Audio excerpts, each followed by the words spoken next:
What's going on, guys? Welcome to another Unafraid encouragement video. A couple of weekends ago, July 4th week, which I think was 2 weekends ago, our family went out to a good buddy's house, and they have a house on the lake. They have boats. Their backyard goes right into the lake. And on the side of their boathouse, they have a little dock, and there's a diving board right there. And then next to the diving board, there's a little staircase that goes to the rooftop of this boathouse. And on the side of that rooftop is this little, almost like a little walkway, like a little plank. And what they have up there is they have a swing. So they've got these cables that attach to the boathouse, and you grab these handles and you kind of step off to the side that swings you along the side of the boathouse and then into the middle of the lake. It's pretty cool. All the adults were doing it and some of the kids were doing it. It was my son's turn to get up there, and he witnessed a bunch of us do it, and he saw that they had fun and saw that they didn't get hurt and nothing, the things that we can concoct in our brain. I think we've all been there of like, hey, what if this happens? What if this happens? But we just watch all these other people, and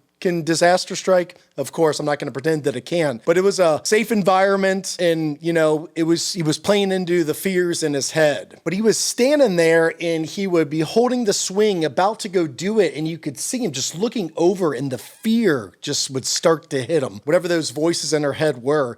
And he would look back, and I would be there trying to encourage him, like, hey, buddy, it's all good. We're going to have fun. And there's other people clapping him on, trying to get him to take that leap of faith to step off and swing into the water and have a blast. And he never went. He never stepped off and went in. And this was going on.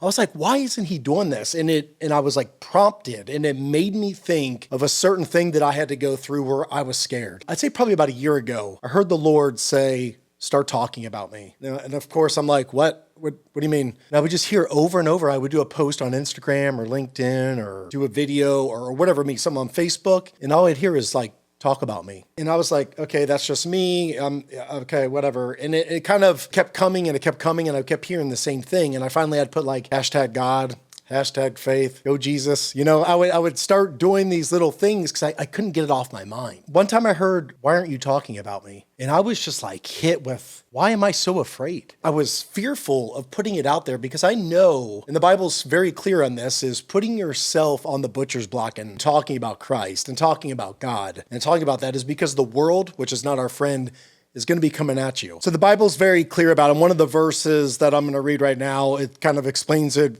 really good, and it's very true, having lived it. And it goes like this. If the world hates you, know that it has hated me before it hated you. If you were of the world would love you as its own. But because you are not of the world, but I chose you out of the world, therefore the world hates you. And that just kind of goes to show it's a very typical thing, as the world is not going to agree with it because we're trying to go a different path, a path that is not of the world, not even close, don't want any part of it. Been there, done that, got the t-shirt and a lot of divorces from it and addictions from it. Don't want to go there again. Ever, ever, ever, ever. I choose the light. I choose the way. I choose Jesus. But nonetheless, I still had that fear, and finally when I heard that, why aren't you talking about me? And I finally went all in and started talking about him, and knowing that whatever comes my way, comes my way. Whatever comments come, whatever anything of the world gives me or someone doesn't agree with, because people don't know how much the enemy, Satan, is in play here. They have no clue. They have no clue how much he is in play here. And I knew those comments were going to come in. I knew the persecution was going to be coming. Obviously not like the biblical days where I get crucified. Well, we don't think so. We hope not. And I just knew that it was going to come in. I knew it was, and sure enough, it has. And that's okay, because my accountability is to the Lord and no one else. It's not their opinion, the opinion of other people, because I'm not going with their way. And we can see what that looks like across the board in the world today, especially in this country. If you don't agree with me here, no matter how psycho it may seem, if you don't go with it, you're wrong. You're this, you're that. It's just all these condemning remarks. And it just goes to show you that's what evil is. The total opposite of what Christ is.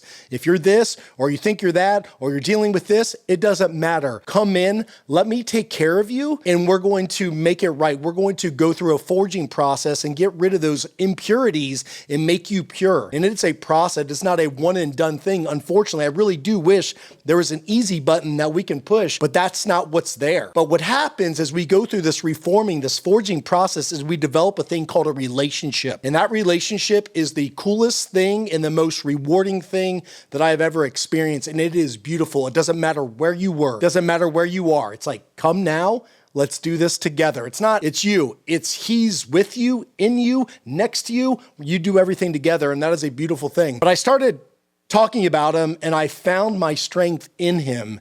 And it was the coolest thing. And I just can't talk enough about how beautiful he is. And I just like, why did I not see this before? Why didn't I not feel this before? It's because I didn't trust. I didn't trust in him. I really didn't. I was fearful, and I was afraid of what the world might say. And to be honest with you, a lot of it was I was afraid to be held accountable, because I knew once I said this, if I did what the old Eddie would do, I would be the biggest hypocrite. I'd be the biggest fraud in the world. And to be honest with me, that scared me. I was like, man, can I do this? And the thing is, Eddie in the flesh thought, no, I can't do this. But Eddie with Christ can do this. And that is a beautiful thing. And putting all my trust is like, hey, I need you to protect me. I have these fleshly tendencies. The world is coming at me and they want to do this. You should wear this. You should look like this. You should talk like this. You should eat this. You should drink this. This is what all the cool people do. And that's not true. If it doesn't line up with him, I don't want it. Got to line up with him.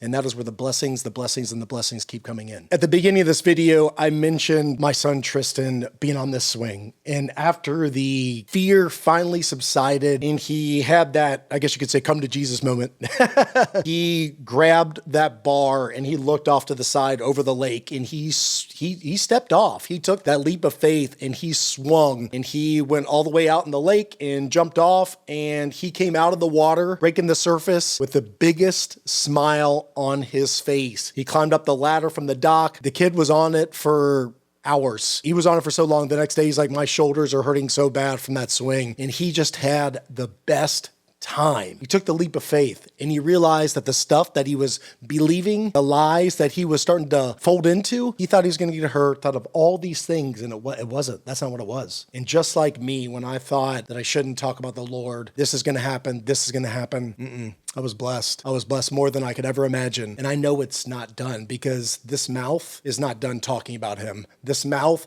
is going to preach about him. Just begun. No matter what comes at us. It doesn't matter what comes at us. We're not stopping. And I encourage you to do the same. So whatever fear you may have, starting a business, starting a new degree, taking that step into marriage, or whatever it may be, as long as it lines up with righteous living, then I would highly encourage you to do. Take that step. Take that risk. A lot of that stuff is in your head. It's all in your head. A lot of us are in these situations, especially the veteran community, is that there's no hope. There's no way to get out of this. I'm in a dead-end road. If you continue to do the same thing over and over again, don't expect a different result. You got to turn. You got to change. You got to say, no, I'm not doing that anymore, because I end up isolated. I end up hurt. I end up anxious. I end up depressed. I end up worried. My negative thinking starts taking over. That means you need to stop it. If that's a person, if that's a place, if that's a thing, and you need to refocus into something else that's brighter. And Jesus is that way. I can't tell you anyone this enough. I can't say it enough. I can't tell myself enough how amazing he is. So I highly encourage you, take that step, take that faith, have it. This brings me to one of my favorite verses that I always stick with. I mentioned it on the Sean Ryan show, Proverbs 3:5. Trust in the Lord with all your heart and do not lean on your own understanding. In all your ways acknowledge him, and he will make straight your paths. It's true. It's true. If you lean on him, if you trust in him, he will guide you the right way. He will guide you the right way. The world, the flesh, and our great enemy, the devil, is going to try to get you to go a different direction than him. And if you just look at our current situation, they're very successful because we don't think that this exists. And that is one of the greatest things the devil does, is they blind the mind of the unbeliever of how awesome Christ is. 2 Corinthians 4:4 talks about that, and it's very true. We are blinded. I was there forever, and then finally the scales came off because I asked for it. I humbled myself. I was like, this world has nothing for me. This secular medicine doesn't have anything for what's going on up here. I can't find anything. And finally, the great physician showed up. He showed up. And he healed, and he's not done healing. And he'll do the same for you, because you and I, we're the same. No matter what you believe, nothing will beat the truth. And the truth is, we are all created by him, and he cares for us very much. Hope you guys got something out of this. Again, impromptu video. It just hit me today. I got it. My buddy sent a video of Tristan doing the swing. And yeah, so here we are.